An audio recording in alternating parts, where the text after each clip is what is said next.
Bonjour à tous, c'est Valentin, le Home Cinéman, et je suis en compagnie de Loïc. Bonjour Loïc. Voilà. Et nous allons parler aujourd'hui du film When Evil Lurks, qui est réalisé par Demian Rugna. C'est un film argentin. Si, Seigneur. Qui est un film d'horreur, un film d'épouvante. Il va donc s'agir d'une vidéo sans spoiler. On va pouvoir vous dire ce qu'on en a pensé sans spoil, je pense. On va commencer avec le résumé du film. De quoi parle ce film, Loïc? De quoi que ça cause? When Evil De quoi Lurks. que ça cause. Alors déjà, je crois que c'est en Espagne. On n'a pas le lieu précis vraiment. Oh bah non, je pense que c'est en Argentine. Ok, bon voilà. Nous sommes dans la campagne en Argentine et nous trouvons un incarné. Donc c'est-à-dire qu'un démon prend possession d'un corps et ce corps est tout aussi dégueulasse que le gros qui meurt dans Seven. Et du coup, ces campagnards argentins souhaitent se débarrasser de ce mal pour ne pas être possédés, pour ne pas mourir. Et on va donc suivre leurs aventures car il se trouve que le mal est partout. Comme le disent si bien Eric et Ramsey dans Double Zéro. Alors merci Loïc pour ce résumé. Qu'as-tu donc pensé de When Evil Lurks? Je crois que c'est le deuxième film d'horreur que l'on voit cette année, enfin d'origine hispanique, en tout cas que l'on voit cette année, après Amelia's Children. Et je peux dorénavant dire que les hispaniques en tout cas aiment beaucoup le gore, aussi beaucoup de faire des jumpscares de qualité, parce que je trouve que dans ce film il y avait, enfin c'était pas non plus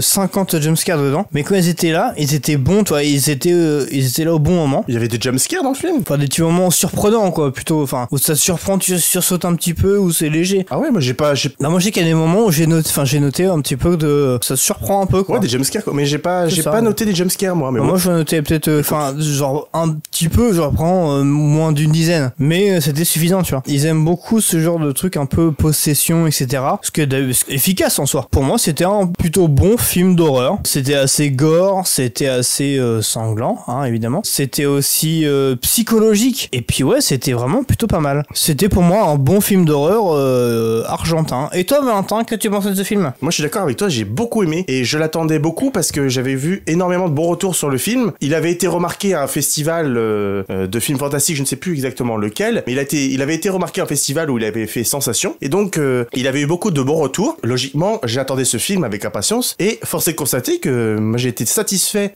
par la découverte, notamment du fait déjà que ce soit un film argentin comme tu l'as rappelé, parce que on a une vision artistique d'un autre pays intéressante. Je pense à Godzilla Minus One. Vous savez, ces films qui viennent de l'étranger, de pays dont on ne voit pas assez de films. Des films qui n'arrivent pas à arriver jusqu'en salle. On a l'exception... Le Royaume des Abysses. Le Royaume des Abysses, par exemple, oui, en effet. Ouais, je disais Godzilla Minus One. Je pense à un peu plus loin à Parasite ou au film de Bong Joon-ho. Donc, Bong Joon-ho maintenant est célèbre et fait des films en Amérique. Mais il a mis du temps avant que ces films arrivent en salle en France et Parasite fut l'un des plus gros succès en France. Bref, tout ça pour dire que des films venus de l'étranger comme ça, c'est assez rare. Et donc, quand ils viennent, il faut les supporter. En salle, en tout cas, il faut aller en salle pour aller les voir. Donc, c'est un super film et donc il faut aller le voir en salle. Je vous conseille, Loïc aussi j'imagine. Oui, totalement, oui. Je vous conseille d'aller le voir en salle, ça en vaut la peine. Et... juste ayez bien l'estomac accroché quoi. Ah c'est ça, faut pas manger pendant le film.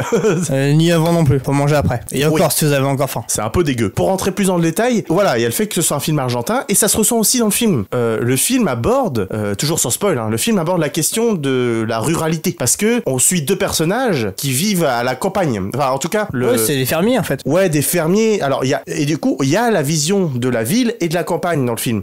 Parce qu'après les personnages vont en ville, on ne sait pourquoi, pas vous verrez pourquoi. Il y a un voyage, un déplacement de personnages, plusieurs déplacements de personnages, et on visite et je pense que c'est vraiment en Argentine, hein, parce qu'on voit vraiment là la campagne, la ville, et voilà il y a ces questions, ces différents modes de vie qui sont abordés dans le film, qui sont très intéressants, et il y a surtout la question de la famille dysfonctionnelle. Ce sont deux frères, les héros principaux, qui ont leur mère dans le film, on va voir leur mère, mais on va voir surtout aussi la famille de l'un des deux frères qui avait une femme qui s'est remariée, il a des enfants, il y a aussi un enfant qui est handicapé dans le film. Le film, il aborde l'horreur sur fond de questions sociales et c'est ça qui est intéressant. Des sujets comme ça qui sont abordés dans les films d'horreur, dont le handicap, la famille dysfonctionnelle c'est plus courant dans les films catastrophes. Et donc moi je suis satisfait de toutes ces thématiques abordées et surtout du traitement de l'horreur, bien dégueu par moment. Et puis la fin du film, du coup on est sans spoiler, mais la fin du film est particulièrement pas inédite, particulièrement surprenante surprenante et non attendue. Oui, totalement. Je tenais à notifier que c'était des films hispaniques, Amelia's Children et celui-là, parce que je trouve que dans ces films d'horreur, en tout cas, c'est cru. C'est-à-dire que les Américains, maintenant, ils ont tendance à peut-être un petit peu cacher les choses des fois, etc. Tu trouves qu'il y a un peu plus de retenue dans les films américains? Ouais, voilà. Alors que là, par exemple, hein, quand une personne se prend un coup, que ce soit un coup de marteau sur le crâne, machin et tout, on voit le coup. On voit la personne qui donne un coup. Oui, la violence est directe. Ouais, la violence est directe en fait. On voit le sang qui gicle, on voit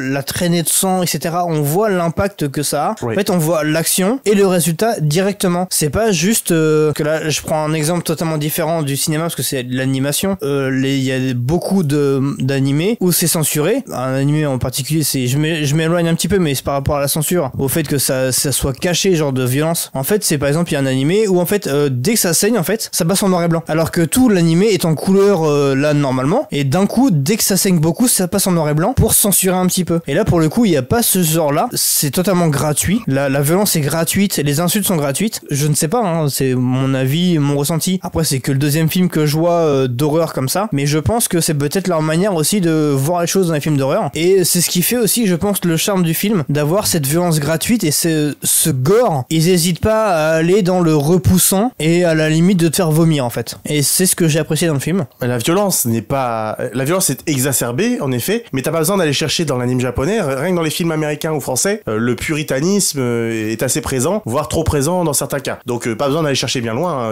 De plus, la violence n'est pas gratuite dans ce film. Elle sert totalement le propos du film. Oui, non, ça, ce que je veux dire, c'est que quand je dis que la violence est gratuite, c'est qu'en fait, elle est montrée totalement. C'est pas juste à moitié montrée, elle est cachée. Non, elle est pas gratuite. Enfin, c'est une mauvaise manière de s'exprimer. Moi, je trouve pas. On ressent une certaine liberté visuelle. Exactement. Et je pense que cette liberté a aussi un lien avec le fait que récemment, il y a un nouveau chef d'État en Argentine, Javier Milei, qui est qualifié d'extrême droite et qui a tendance à censurer le monde de la culture en général, surtout des journalistes. Et il a tendance, voilà, à exercer beaucoup de censure. Je ne suis pas assez renseigné sur le sujet, mais je sais qu'il y a beaucoup de protestations contre la censure en Argentine qui a lieu actuellement. Et donc, voir un film argentin, donc de la culture argentine, du cinéma argentin arriver en salle en France avec une telle liberté, c'est vrai que c'est surprenant et bienvenu d'avoir une telle proposition en salle. C'est pour ça qu'aussi il faut la soutenir, parce que c'est un autre cinéma. C'est pas un menu qu'on a l'habitude de manger au cinéma du coin. C'est une friandise venue d'ailleurs, dirons-nous. C'est ça, c'est pas un film de comédie française avec Christian Clavier, quoi. Mais voilà. Et vient avec le fait que ce soit étranger, de nouveaux codes et de nouvelles manières de présenter l'histoire, de mettre en scène, qui ne sont pas habituels, en tout cas à nos yeux d'occidentaux. Les effets d'horreur marchent super bien. On parlait de l'incarné. Les incarnés, comme les ongles.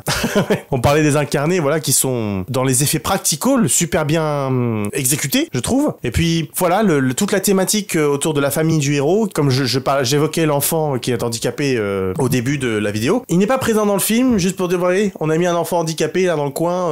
Ouais, il y a une explication par la suite. Voilà, il est pas là que pour la représentation. Il a une vraie... En fait, son handicap est utilisé dans le film et exploité scénaristiquement. Et de manière très intelligente. Et ça, j'ai beaucoup aimé aussi. Mais encore une fois, cette fin qui est très surprenante et très inhabituelle, vous le saurez si vous avez vu le film, et si vous ne l'avez pas vu, allez-y, voilà, pour tout ce qu'on a dit, et en particulier aussi pour cette fin, dont vous nous direz des nouvelles si vous allez voir le film. Je tenais à souligner, parce que du coup, on en a parlé un petit peu, mais il y a quand même des retournements auxquels on ne s'attendait pas. Parce qu'il y a des retournements, tu fais, quand même pas, ils vont quand même pas oser et tout, et ils le font. Le coup du chien, pour rester vague. Ouais, le coup du chien, le coup des cheveux à la fin. Oui, voilà. Il y a des retournements comme ça qui font que tu fais, attends, c'est pas possible. Et même, le coup de la voiture. Oui, enfin, voilà, beaucoup de coups. Voilà, il y a beaucoup de coups. Voilà, il y a beaucoup de retournements de situation. Et comme je l'ai évoqué justement dans mon avis global, c'est qu'ils vont au bout des idées. Et c'est une chose assez satisfaisante qu'aujourd'hui, beaucoup d'idées sont évoquées dans les films, mais elles sont pas forcément abouties à la fin. Pour conclure, ce film était vraiment bon. Donc n'hésitez pas à aller le voir. Et ouais, surtout, comme je disais, faut pas manger avant, faut pas manger pendant, faut manger après, mais après un petit peu de temps, histoire de s'acclimater de nouveau à la vie réelle. Des éléments très repoussants dans le film. Effectivement. Moi je suis d'accord avec toi, voilà, aller soutenir ce film, c'est très important, je trouve, ce genre de cinéma, de le soutenir, pour qu'on en ait plus, qu'on apporte plus de films étrangers, et si en plus ils sont de qualité comme celui-ci, que demande le peuple? Comme celui-ci, comme Amelia's Children, comme Le Royaume des Abysses, oui, voilà, Godzilla Minus One, que des films dont on a parlé dans cette chaîne. Au final, à chaque fois on le dit, c'est des films étrangers qui sont bons, et on ne demande qu'à en avoir plus. De manière générale, si on pouvait importer plus de cinéma de l'étranger, ce serait déjà très bien. Et si en plus ils sont bons, que demande le peuple? Oui, exactement. On vous recommande d'aller voir le film. film, n'hésitez pas à payer votre place de cinéma pour aller le voir. Sur ce, abonnez-vous à cette chaîne, laissez un pouce bleu, un abonnement, n'hésitez pas à aller voir nos comptes Sens Critique, les liens sont dans la description de la vidéo, vous avez aussi le lien du Twitter de la chaîne. Je vous souhaite une bonne matinée, après-midi, soirée, et puis vous dis à la prochaine. Ciao! Allez à table.